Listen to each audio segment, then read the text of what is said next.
My name is Rob Smith, and I'm going to be in conversation with Steve Bloom. Steve Bloom is the focus of attention today. He is the artist that we're going to be having a conversation about. So, Steve, first of all, welcome to this space. You're not unfamiliar with the beanie, are you? I'm not unfamiliar. I had a one-person show here for several months just before the pandemic, and that was about my work in South Africa during the 1970s.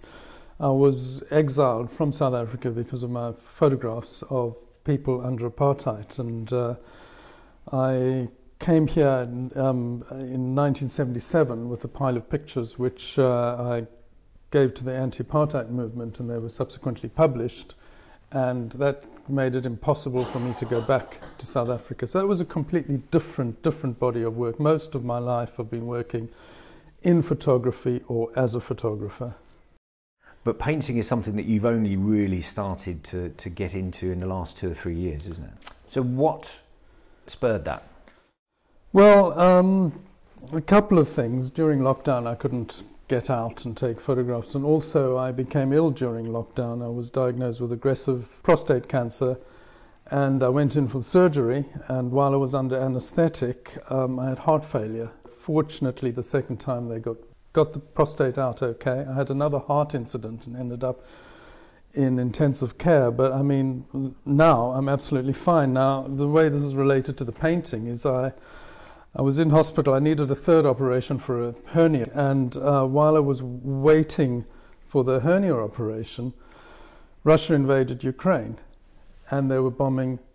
I saw the pictures of Mariupol, which on the news, which were absolutely devastating. I thought, well, I'm lucky to be alive.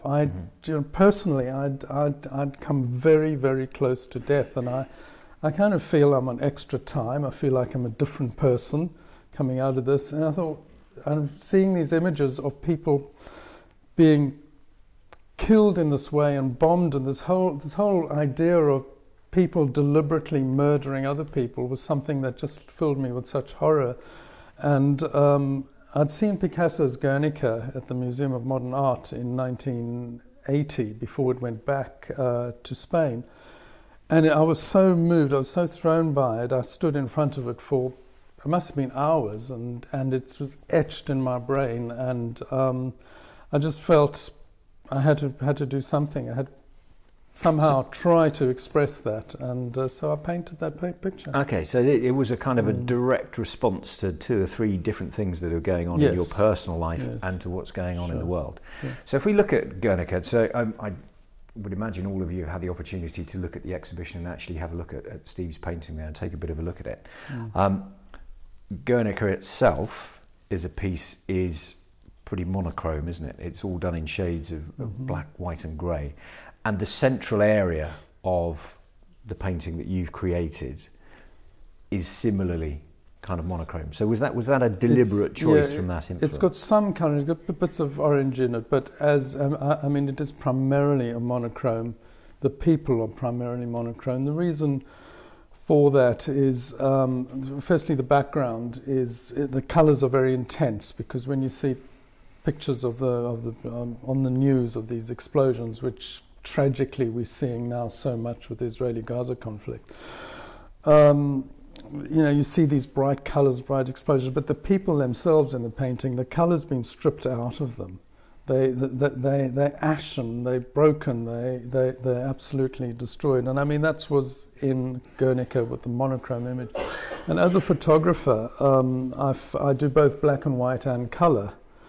And there was a project I did where I spent 10 years travelling to all the world's continents, photographing wildlife, which resulted in huge outdoor exhibitions and books, which were printed in the hundreds of thousands.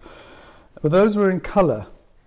Now, when you strip the colour out of them, which is a process I'm going through now, the pictures are emotionally, they work very differently.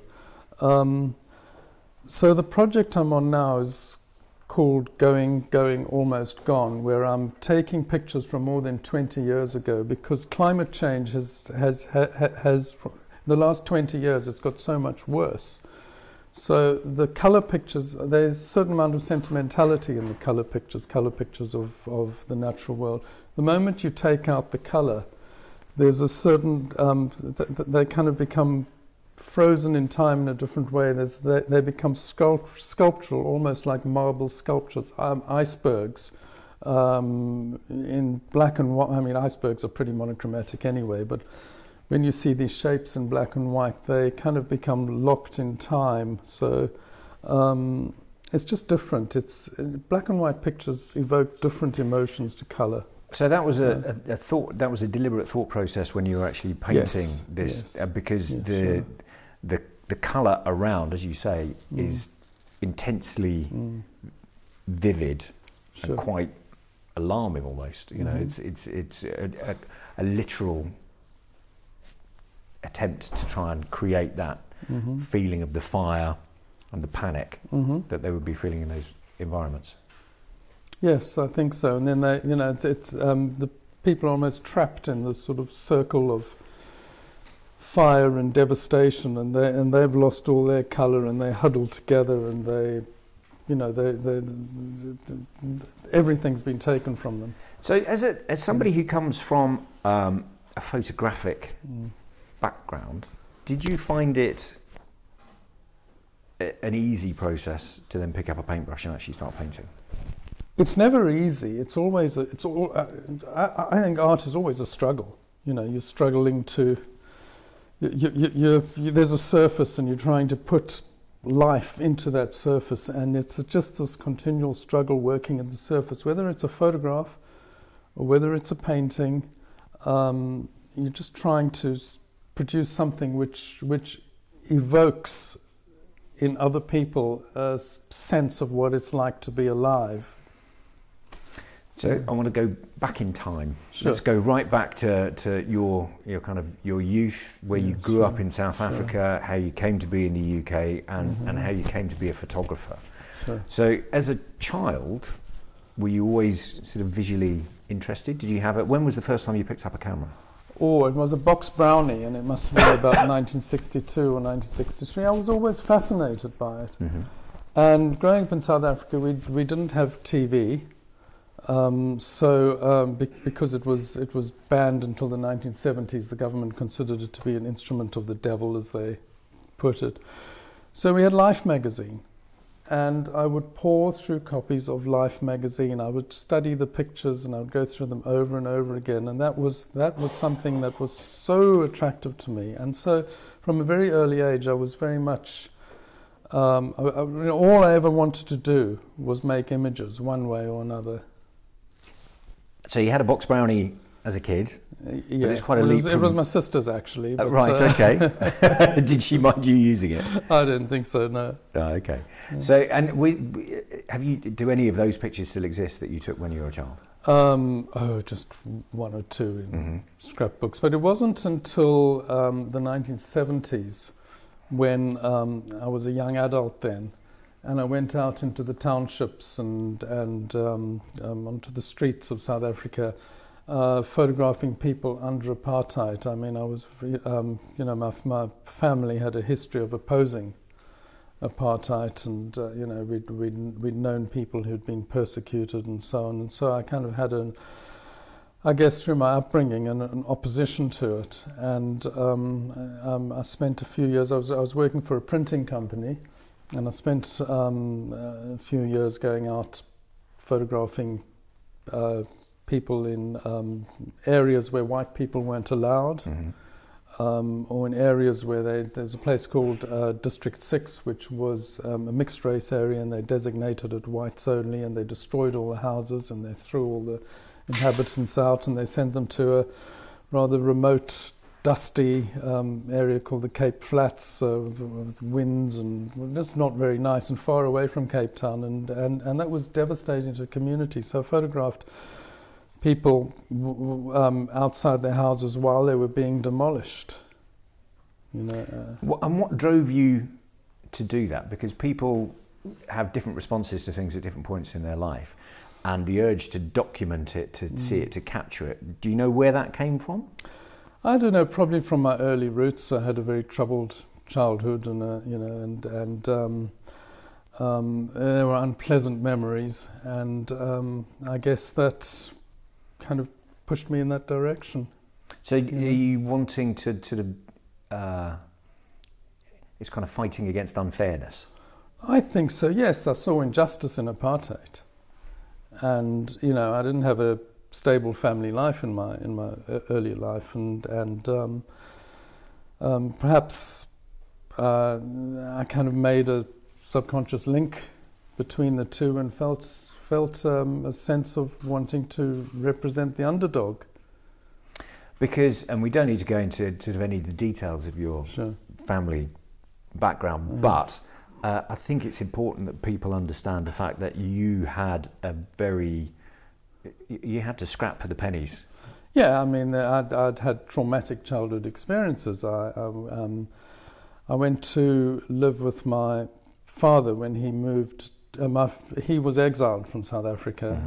He was a lawyer, and he came to live in the UK, and I went to live with him, and it really didn't work out, and there were a lot of unpleasant things that happened, and I ended up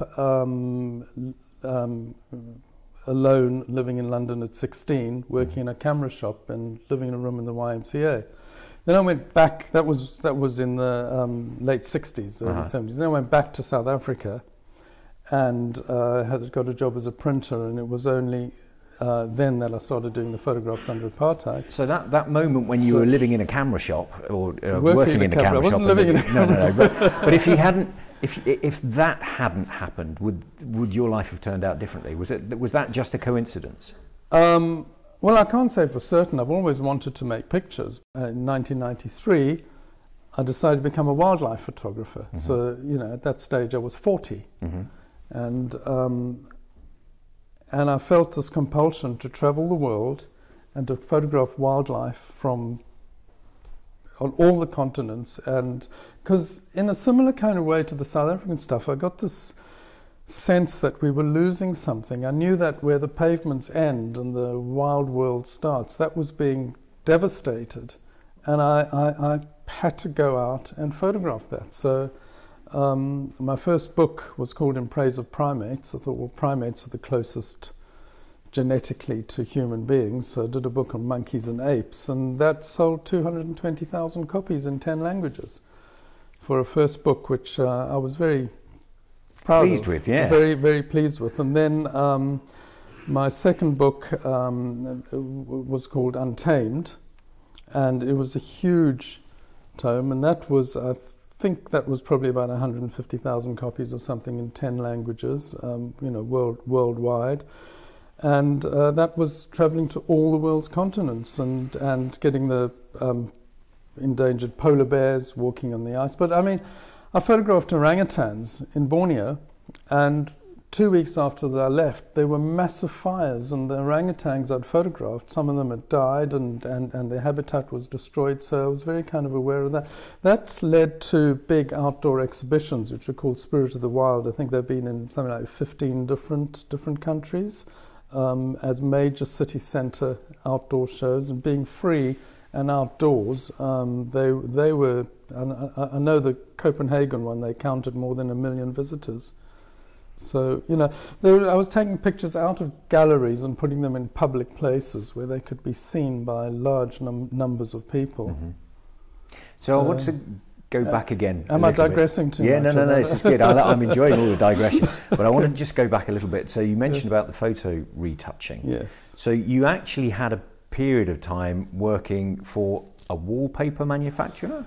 Oh, yes. When I came back, while I was waiting for my asylum application, I managed to get permission to work from the government, and I worked for a wallpaper company in Bristol called the Dickinson Robinson, retouching wallpaper. I mean, they take a pattern, and when you make wallpaper, the pattern has to be continuous in both directions so that you get this continuous pattern, and I would have to take one end of it and retouch it to match the other end. It was incredibly boring, and then I'd be using a little brush and painting and comparing one end and painting over the edges of these of these sort of randomized wallpapery patterns. I'm But sure you have I'm to sure have you a very- remember wallpaper from the 1970s. What it looked like. It was that. You can blame me. So make your eyes go funny with some of the patterns. But that sort of graphic design element then, you've always had that, and a technical understanding of the visual side of things, not just what does it look like in a frame as a picture, sure. but a much more technical grounding. Absolutely, and that enabled me when after I'd got my asylum, and I set up a photo retouching company in central London. And then a good friend of mine, a chap called Phil Jones, joined and became my partner. And we were doing work for advertising agencies and professional photographers. And, that was quite lucrative. And then the computers came along. And we bought one of the very, very first computer workstations, which, we both had houses in London, and it cost more than both our houses together, and it was just, we borrowed and we so what put in did all that our machine savings. actually do then?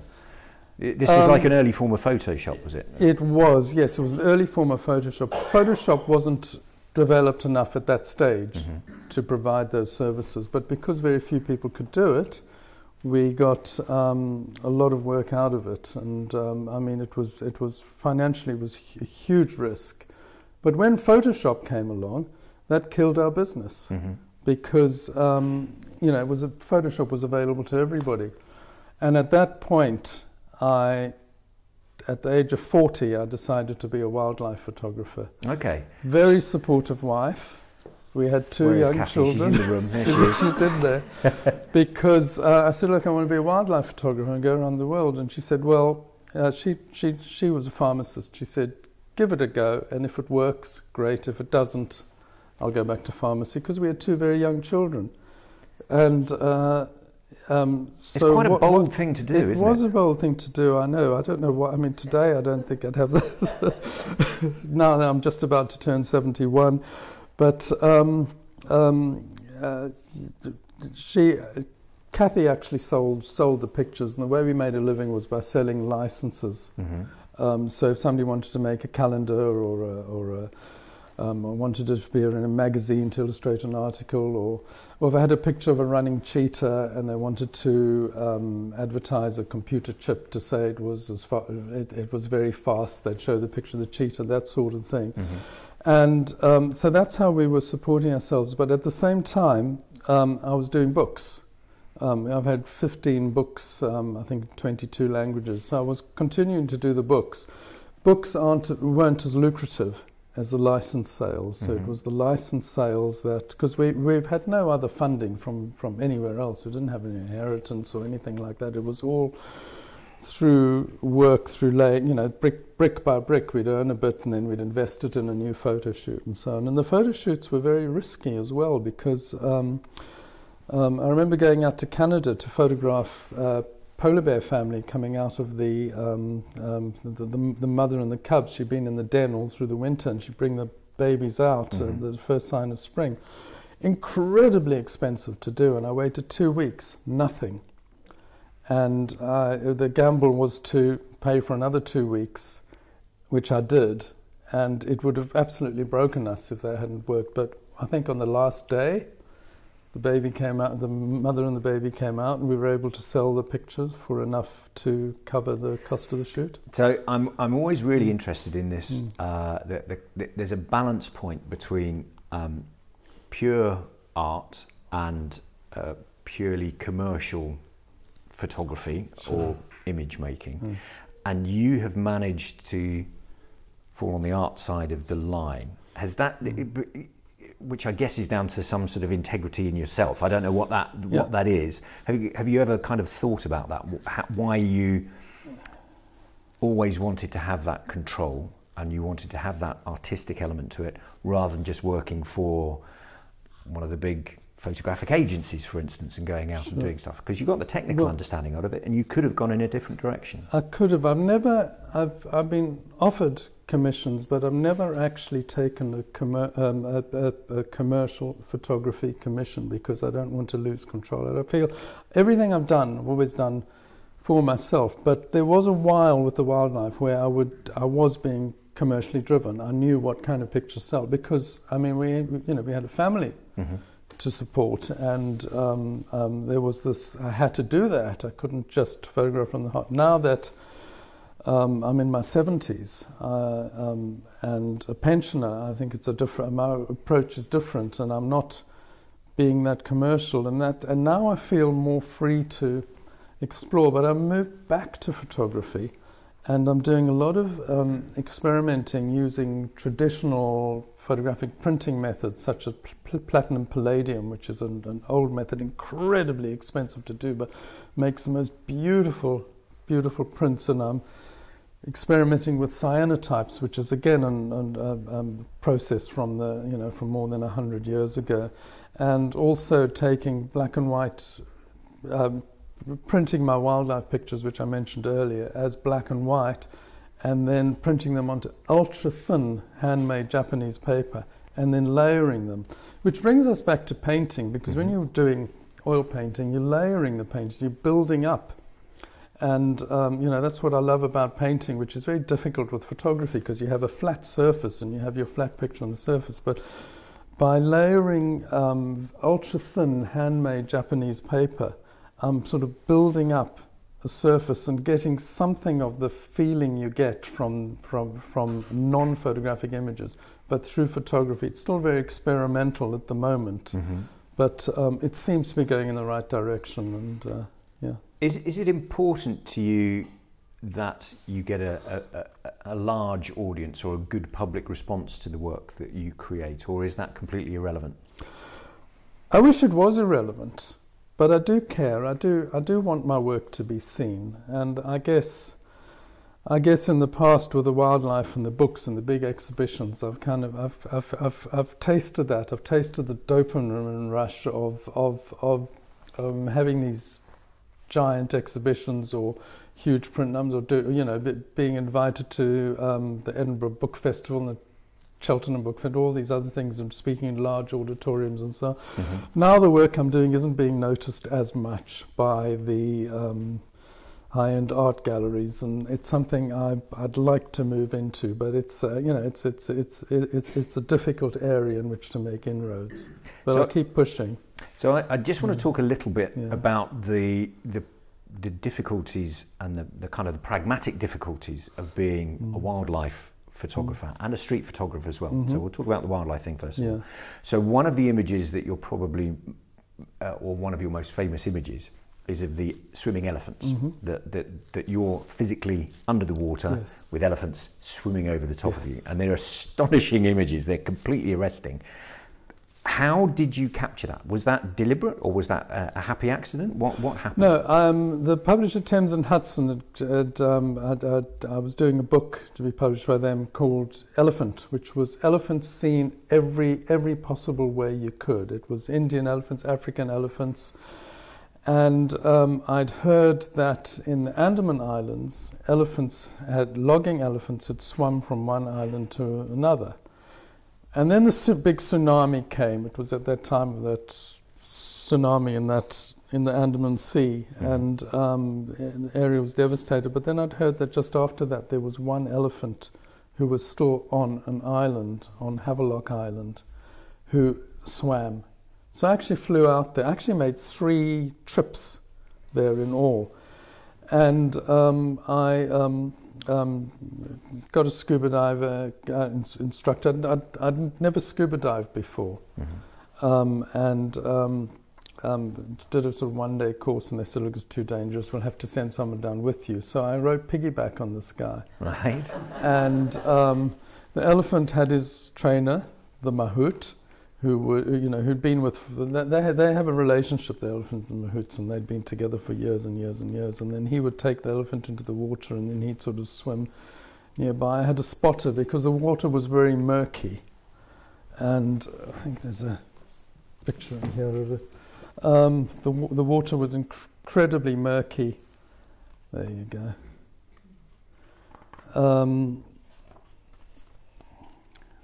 is the one of them underwater. Anyway, but I mean, to get this one, I wanted him swimming right over me, and that was the hardest one of all. And it took, I mean, I must have made 30 or 40 dives. Really? To do that. Because we had to wait until the water was clear. Most of the time you couldn't see the elephant because it was so big and the water was so murky. And the other thing is you have to use, for this kind of underwater photography, you have to use an extreme wide-angle lens.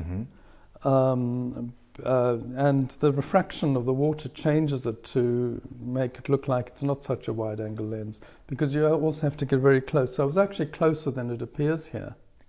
Right, okay. So you were in some kind of physical danger potentially in doing that? Yes, I mean the elephant, I must admit,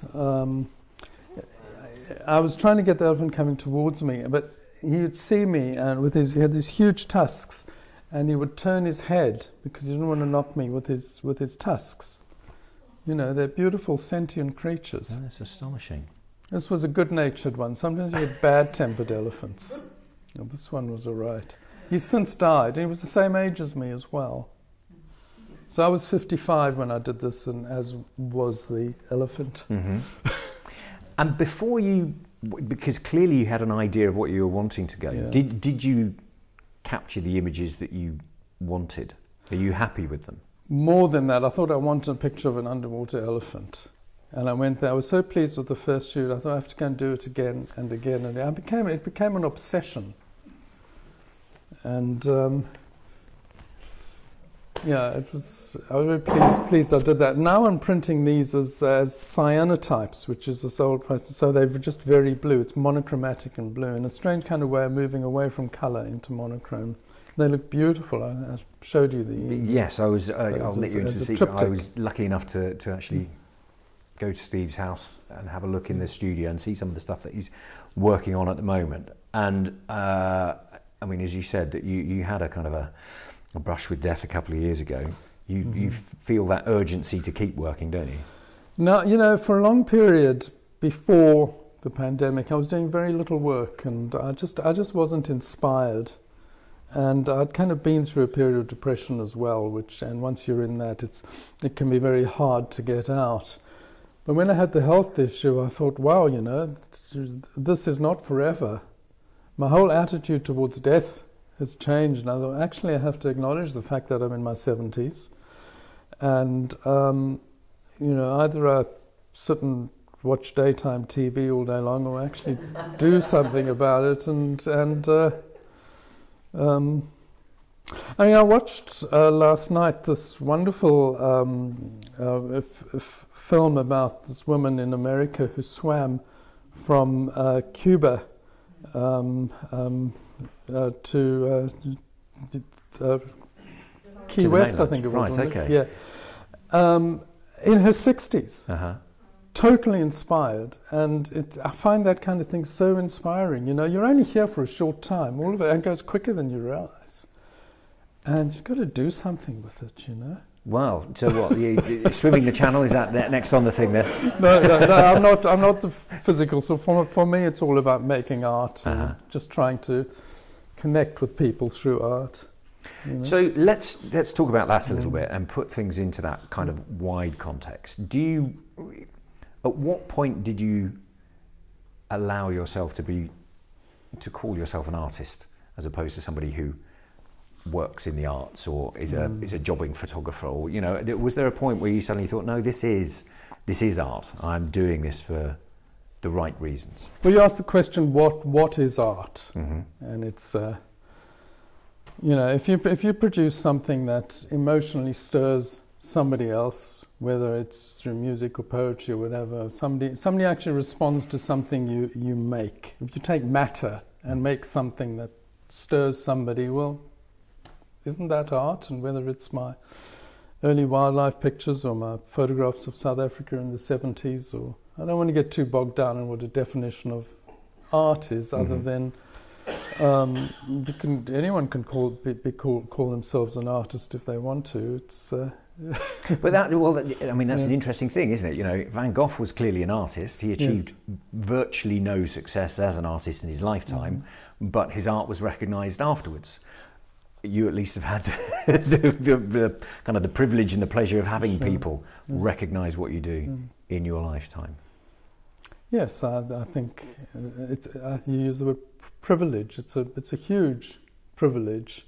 But I'm one of these people. I mean, I keep changing. Once I've done something, I mean, you know, I could have been I just carried on doing the wildlife photography and nothing else. But I felt I'd done that. I must do something else. So I've, you know, now I'm exploring different ways of printing my old images and just trying to reinvent the whole printing process. And so it's a question of continually changing. And, you know, inspirations like somebody like Picasso who continually reinvented himself and found new ways of expressing himself. And I like that idea. So the work you did, the street photography side of stuff, and lots of your images involve capturing people while they're doing something slightly unusual. The decisive moment, as Henri Cartier-Bresson described it. So there's half a dozen images that I've seen of yours that kind of stick with me. There's a great one of a mother on a moped in Vietnam, I believe it is, with two children kind of wrapped around in the pouring rain. Again, in the same way that you went back for the elephant 30 odd times, 40 times, whatever it was, until you actually got those images that you wanted to get. When you're capturing that kind of an image on the street, how much of that is just happy accident and how much of that is planning and process? It's both. Can I just mention there's a website, steveblomphoto.com or stevebloom.com, and you will find all the pictures that we're talking about there. Including the one of the mother with the two children.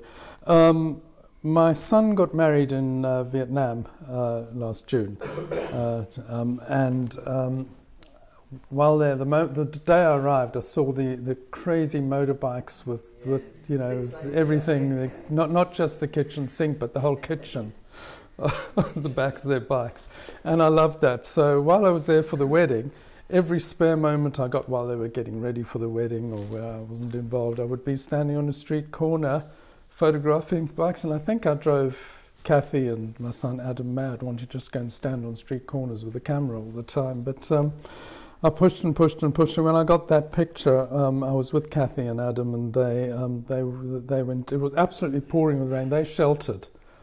I didn't. I was a little bit of shelter. It still got quite wet. And I just stood and I watched all these bikes go by. And then this woman came along on the bike, protecting her two children. And it was absolutely pelting with rain. And she, one kid was backwards on her with his legs sticking out behind her. And the other girl was sitting in a lap, huddled like that in this torrential rain. And you know, that was the picture. That made it all worth it. And it was the same with the wildlife. If I'd get a dramatic wildlife picture and I'd spent a month trying to get it, once I'd got it, there's this satisfaction that you've got this picture. I mean, nothing's forever, but certainly for a long, long time. And no one can take it away. And I think that's the rush when you think, wow, you know, I've made that. So you mentioned Bresson there, that some of your images you're now going into sort of black and white. The way that the composition of your pictures comes together, what is your thought process as you're doing that? How are you actually thinking of framing? And that is as relevant for your oil paintings as well, obviously, as it is for the photography. What's your thought process around framing and composition? I guess it's feel. It's like, I think it's like when a musician is playing jazz. It's feel, and for me, it's a physiological feeling about a picture. This is right, that's not right, and just adjusting the composition. But with that kind of decisive moment photography, you have to be very, very, very fast. You have to, in an instant, in a split second, recognize that composition, and that's a challenge in itself. And I think that's instinctive in a way, and it's I suppose the way you get musicians who are naturally musical. I'm not naturally musical. You're naturally photographical. Tone deaf, but I think maybe that's something I do recognise in when it comes to image making. Mm-hmm. Mm-hmm. And again, on a slightly technical thing, and we'll come back to the painting shortly, but in photographic terms, do you photograph digitally these days, or do you photograph with film? No, I photograph digitally, but I prefer film images. And I did a series of portraits of gold miners with an early digital camera, 3 kilometers underground in Johannesburg. And I don't like the digital look, so I've re-photographed those onto film and combined them with real film to make a different type of image from the digital image, and I think it works. And I think that's one of the things I'm doing with a lot of digital images now, is converting them into film images using a combination of AI, but just, everyone goes, AI, but it just is to remove the digital, the artifacts, the snow. You remember the old TV snow? Well, you get that in the early digital images, and then removes the snow and retains the image. And then that's rephotographed onto film, and suddenly I've got a film image from something that was photographed digitally. So just to kind of wrap things up then, Steve, I'm returning to the painting, which is on display here, and you've just been talking about wanting to create a particular texture with the photography that you work on. How have you found the texture of working with oil paint? Has that been part of the attraction of actually physically painting? Yes, I mean, photography, one of the frustrations I've always had with photography is the fact that it's a sort of, it's a flat surface. You can touch a painting and you can feel the paint. You're not supposed to, obviously, but with a photograph you don't get that. And I guess I like the idea of the layering process of painting. And that's why I'm trying to explore ways of layering photographs. So you see it's a difficult challenge. It's a continuum from the photography into the painting. Yes. Or maybe even going from the photography into the painting and back to the photography. I'm saying, okay, how can I do with photographs what can be done with painting? So that's a challenge. So there's more Steve Bloom work to come. I think so. Yes, I'm not stopping. Keep it going. Absolutely. So let's throw things open to the floor. Has anybody got any burning questions that they want to put to Steve? I was thinking, your photographs are wonderful. Have you ended up going out somewhere, take loads of photographs, and feel that you've come back with really bad load of images, and then feel that the whole trip was a complete waste of time? There've been one or two like that, but I think I've been very lucky. They say it's not just luck, you have to make your luck. So push. So when I was in Kenya, I was working 7 days a week, from before sunrise to after sunset, relentlessly. I wasn't stopping for lunch or anything like that. So there were trips where I'd come back a bit disappointed, but I would, at the end of the day, I say, well, I gave it my best shot, no pun intended. But the vast majority, it was worthwhile, and that was just through dogged persistence, I'd say. So when we were chatting the other day, you were saying that there was a particular shoot in, I think, Japan, with the monkeys in the hot springs, that you were up there for several days before you actually got the shots that you needed to do. Or was that with the pandas? That was with the polar bear. Polar bear, right, okay. Yeah, which I mentioned earlier, the mother and the cubs coming out of the den, it was risky. I mean, I go for days and nothing would happen. I think, what am I doing here? When I was photographing on film, I don't like the word shooting. I make photographs. I don't shoot, capture, snap, take. Anyway, there were times when I'd sorry, I've lost the train of what I was saying. Well, it's the doggedness that you were talking about. Yeah. So I think the point of the question is that you know, how comes you consistently come up with great images? Yeah, You stick around until you get the one that you want. That's persistence and just. Oh yes, well, I used to spend £3,000 on film and processing. That's what I was leading to when I was photographing on film. Mm-hmm. There was this pressure. There was this huge economic pressure. So I wouldn't let myself fall asleep even though I'd be tired. I wouldn't stop for very long to eat. I would just push and push and push until I got the pictures. It was exhausting, and I probably burnt myself out when I came to the end of the work on the wildlife. You spent a long time waiting to get that shot. Do you sometimes find you got really good things which you didn't expect while you were waiting?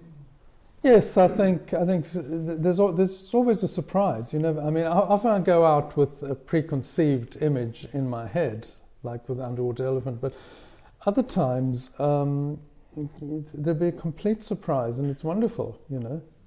It's like we spoke about the woman on the bike protecting her children. I didn't know that was going to happen, and that was a huge surprise. But I knew if I hung around on street corners for long enough, something would probably turn up. But you never know for sure. But obviously, in the days of film, every exposure would have cost money. Yeah. So the question that I've got is, in your exhibition with South Africa, you've got one. There was one here in the Beanie, but also in Leicester. There was one selfie, I suppose, that you shot from the hip. Yes. And I tried to recreate that at home with the digital camera, and I found how difficult that actually is to shoot from the hip, to get yourself into frame and to have a full picture of yourself in there. Can you talk about that a little bit? Sure, there was probably a whole roll of film. Yes. I used to develop my own film then. It was black and white. I couldn't afford developing trays, so I got cat litter trays, which were cheaper. It was a similar kind of thing. Yeah, it's difficult. I was doing a lot of sort of shooting from the hip at that stage and trying to take photographs of not looking through the camera, and it wasted a lot of film. But I would buy the film then in bulk, buy a big roll of it, and then I would roll them onto the little cassettes. That cost the but it was still, financially it was draining. Mm-hmm. And I was just wondering the difference between recording and creating. There's two sides of photography.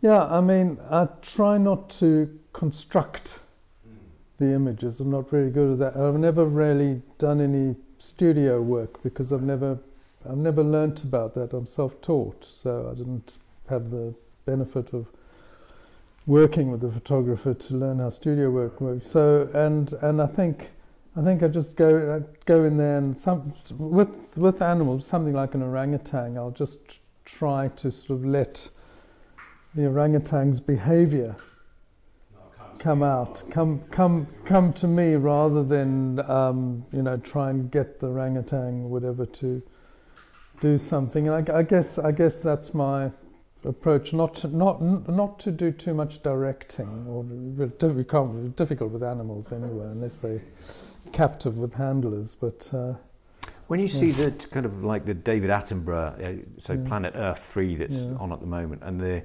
photography, the videography in that is just astonishing. Cinematography. It's amazing. It's just. Were you ever tempted to go down that road of capturing moving images?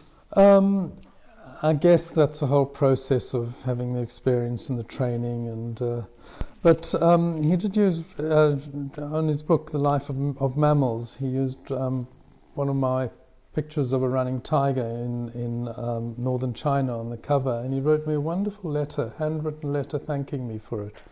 There's a man with impeccable manners, and a wonderful person. Absolutely. Yeah. There was a hand up there. Yes. I'm intrigued by the concept of your layered photographs.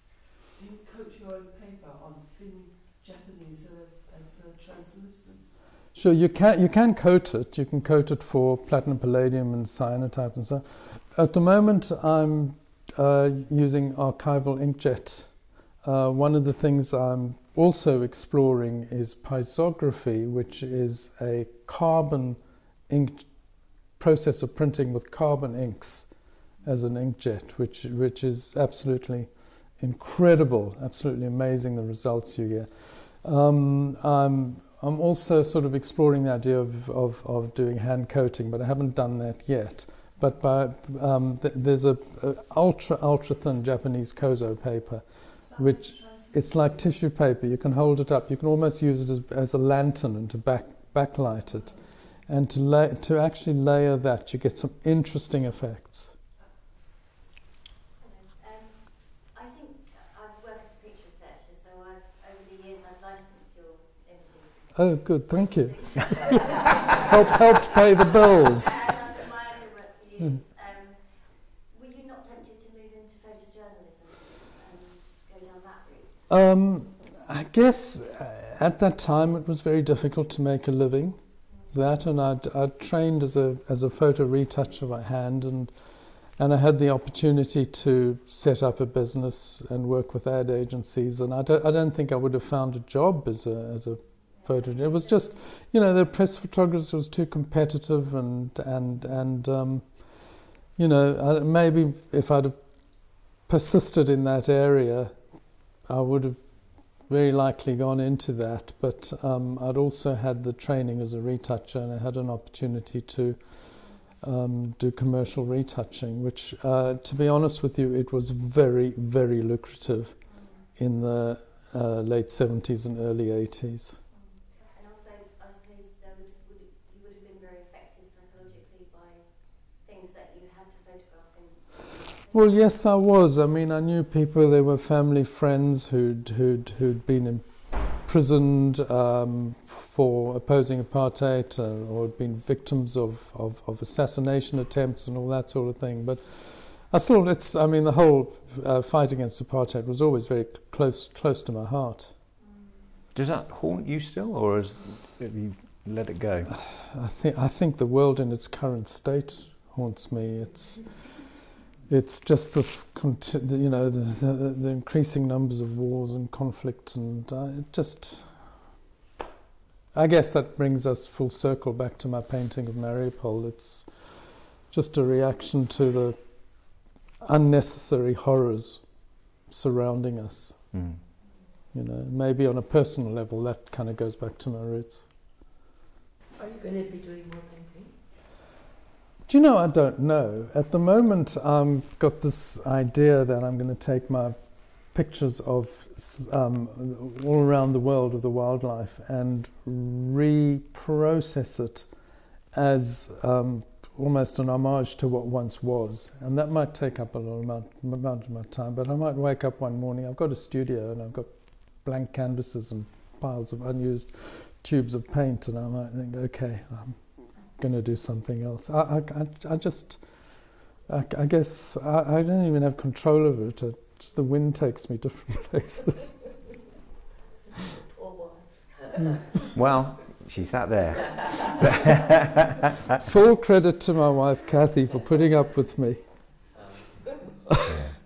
Well, look, it's been a real pleasure to sit here, to be in conversation with you. And thank you to Natalie as well for organising this and for curating the Storytellers exhibition.